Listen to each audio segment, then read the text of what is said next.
Hello বন্ধুরা, কেমন আছো? আশা করি ভালো আছো। আমরাও ভালো আছি। আজকের আমার এই ব্লগটা যেখান থেকে দেখছো, আশা করব সকল বন্ধুই ভালো আছো, সুস্থ আছো। আমরাও সুস্থ আছি। আবারও চলে এসেছি বৃষ্টি ভেজা দিনের একটা সুন্দর সকালে। তাই সবাইকে গুড মর্নিং। আজকে ব্লগটা আমি এই 9টা থেকে শুরু করেছি। আজকে কিন্তু হাজব্যান্ড বাড়িতে রয়েছে। হাজব্যান্ড বাড়িতে না থাকলে যেমন ঘরের বেশি কাজ করা যায়, সেই রকম বাড়িতে থাকলেও আবার কাজই হয় না, গল্পে মেতে উঠি। এই যে ও সকালে উঠে বাজার থেকে দুরকম মাছ নিয়ে এসেছে, চিংড়ি মাছ আর কাতলা মাছ। আমি চিংড়ি মাছটাকে ফ্রিজে রেখে দেবো, আজ আর রান্না করবো না, আর কাতলা মাছটাকে রান্না করব। তাই এতে লবণ আর হলুদ মাখিয়ে দিয়েছি। আর নিয়ে এসছে দুটো কাঁচা আম। কাঁচা আম বটে, কিন্তু দেখো একটা আম পেকে গেছে, এই যে হলুদ হয়ে গেছে। এটা কিন্তু পাকা, অর্ধেক পাকা, আর এটা কাঁচা আছে। ও চাটনি খাবে বলে এই আম দুটো নিয়ে এসছে। তারপর ভাত খেয়ে আমরা আমাদের যে গাছে কলা হয়েছিল সেগুলোকে বস্তার মধ্যে পুরে পাকাতে দিয়েছিলাম। কার্বাইড দিইনি, ছেলে খাবে বলে। আর ও বাড়িতে ছিল, তাই আমি বলছিলাম দেখো কলাগুলো পেকেছে কিনা। তাই ও বার করছে। দেখো মোটামুটি পেকে গেছে, এমনি ঘরে রেখে দেবো, তাহলে পেকে যাবে। ভালো হলো, কার্বাইড দিতে হলো না। আর ও যখন বাড়িতে আছে তখন আমি বললাম চলো আজকে বাইরেটা পরিষ্কার করব। কারণ ঘরটা তো আমি একা একা পরিষ্কার করতে পারি, বাইরেটা পারবো না। সেই জন্য তুমিও আজকে আমার সঙ্গে হাত লাগাবে। এই জন্য ও দেখো জঙ্গলগুলো কেটে সব পরিষ্কার করছে।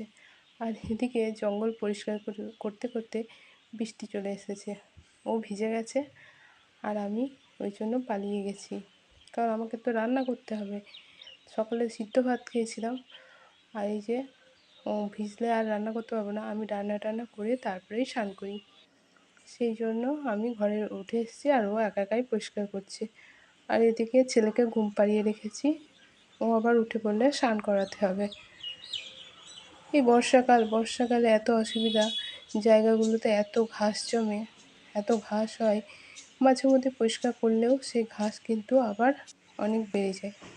আর দেখো, ওই যে পায়খানার পিছনে বড় বড় লতা টাইপের গাছ হয়েছিল, সেইগুলো কাটার জন্য ও ওই পাঁচিল দিয়ে মই লাগিয়ে উঠেছে, ওগুলো কেটে দেওয়ার জন্য। জঙ্গল হয়ে যাচ্ছে, সাপ ব্যাঙ সব চলে আসছে। ছেলেকে নিয়ে একা একা থাকি, খুবই ভয় করে। সেই জন্য ওকে বলেছে আজকে এগুলোকে তোমাকে পরিষ্কার করে দিতে হবে। আর ও সময় পায় না, সেই জন্য আজকে সময় পেয়েছে, তাই ও করে দিল।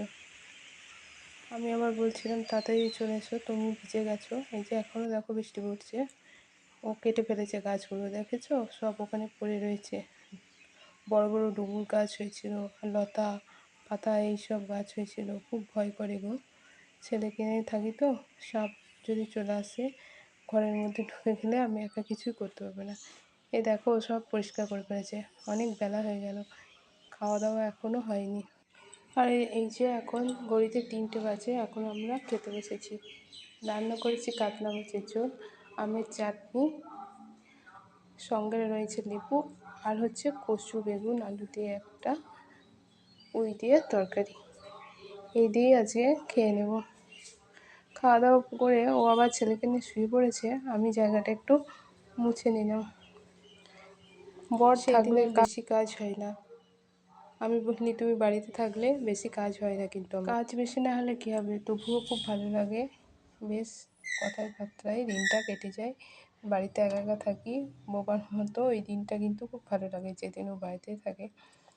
এবার একটু রেস্ট নিয়ে সন্ধেবেলায় আবার একটু পাঁপড় আর বাদাম ভেজেছিলাম, মুড়ি খাবে। ও বললো যে পাঁপড় আর বাদাম ভাজতে, বাড়িতে থাকে না, খায় না, তো আজকে খাবে বললাম।